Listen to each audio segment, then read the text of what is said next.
اعوذ باللہ من الشیطان الرجیم، بسم اللہ الرحمن الرحیم۔ ناظرین محترم و سامعین کرام، مسائل اجتماعی کے سلسلے میں اور ان کے لیے اصلاح کی کوشش کے سلسلے میں ہماری گفتگو جاری تھی، اور ہم اپنی روش کے اعتبار سے جس چیز کو پیش کرنا چاہ رہے ہیں وہ یہ ہے کہ تمام نا امیدیوں کے باوجود خداوند عالم نے نظام ایسا بنایا ہوا ہے کہ جس کے اندر ہم ہمیشہ امیدوار رہ سکتے ہیں، اور نا امیدی کو تقریباً کفر سے تعبیر کیا گیا ہے۔ اور وہ امید یہ ہے کہ ہم جتنا اپنے آپ کو کمال پہ پہنچا لیتے ہیں، ہمارے لیے راستے کھلنا شروع ہو جاتے ہیں۔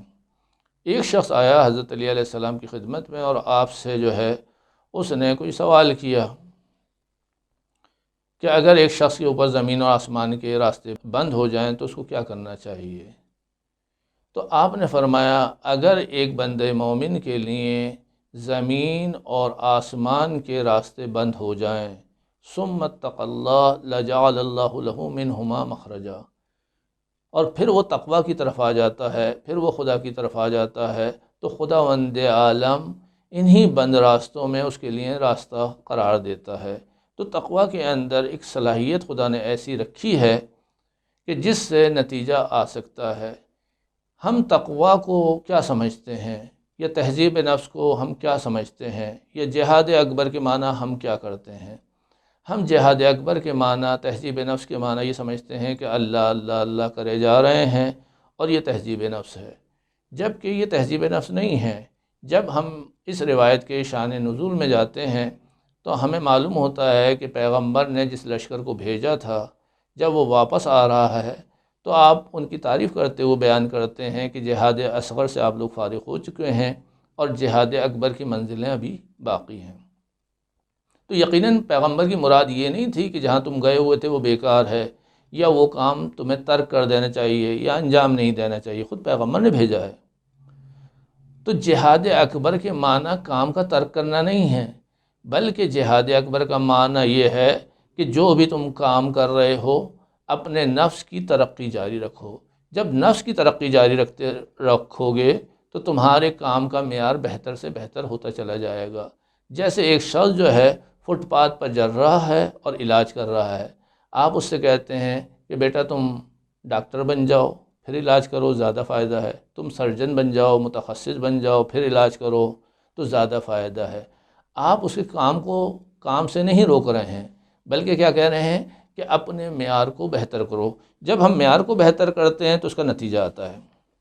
ایک روایت ہمارے سامنے ہے جس کو آپ کے سامنے پیش کرنا چاہتا ہوں، امام جعفر صادق علیہ السلام سے، من استوى یومہ فہو مغبون، کہ جو شخص ایسا ہے کہ جس کے 2 دن مساوی ہیں تو وہ نقصان میں ہے، ضرر کر رہا ہے۔ ومن کان آخر یومہ خیرہما فہو مغبوط، جس کا دوسرا دن پہلے دن کی نسبت بہتر ہے وہ قابل رشک ہے۔ ومن کان آخر یومہ شرہما فہو ملعون، جس کا دوسرا دن پہلے سے بدتر ہے، اچھا نہیں ہے، وہ لعنت و نفرین کے قابل ہے۔ یہاں تک روایت کو ختم ہو جانا چاہیے کہ 2 دن مساوی ہیں، دوسرا دن بہتر ہے، دوسرا دن کمتر ہے، لیکن روایت ختم نہیں ہوئی۔ وَمَن لَّمْ يَرَ الزِّيَادَةَ فِي نَفْسِهِ فَهُوَ إِلَى النُّقْصَانِ وَمَنْ كَانَ إِلَى النُّقْصَانِ فَالْمَوْتُ خَيْرٌ لَّهُ مِنَ الْحَيَاةِ، لیکن جو اپنے نفس میں ترقی نہیں دیکھ رہا ہے وہ ایک ایسے نقصان میں ہے جس سے موت بہتر ہے۔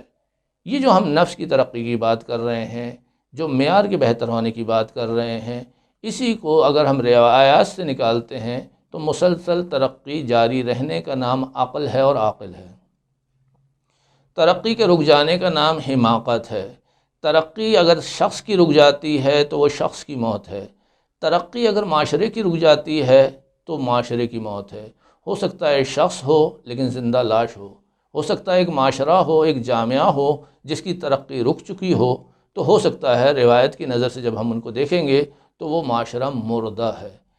اب جب بحث آ جاتی ہے مردہ شخص کی اور مردہ معاشرے کی، تو وہاں آپ یہ کہیں کہ من احیاها فکأنما احیا الناس جمیعا، کہ ایک کو اگر زندہ کر دیا تو آپ نے پورے معاشرے کو زندہ کر دیا، پوری انسانیت کو زندہ کر دیا۔ تو یہ زندگی وہ نہیں ہے کہ آپ نے مردے کو کھانا کھلا دیا تو وہ زندہ ہو جائے گا۔ یہ زندگی وہ ہے کہ آپ نے اس کی ترقی کو شروع کروا دیا، اس کو دوبارہ انسان بنا دیا، اس کو آپ نے حماقت سے نکال دیا، اب آپ اس کو انسانیت کی طرف لے کر آ گئے۔ شخص تھا تو شخص کی ترقی کو جاری شروع کروا دیا، اگر وہ پورا معاشرہ اور جامعہ تھا تو آپ معاشرے کو بہتر کی طرف لے آئے۔ ہم عام طور پہ لے جاتے ہیں اس بات کو کس طریقے سے کہ بھوکے کو کھانا کھلا دیا۔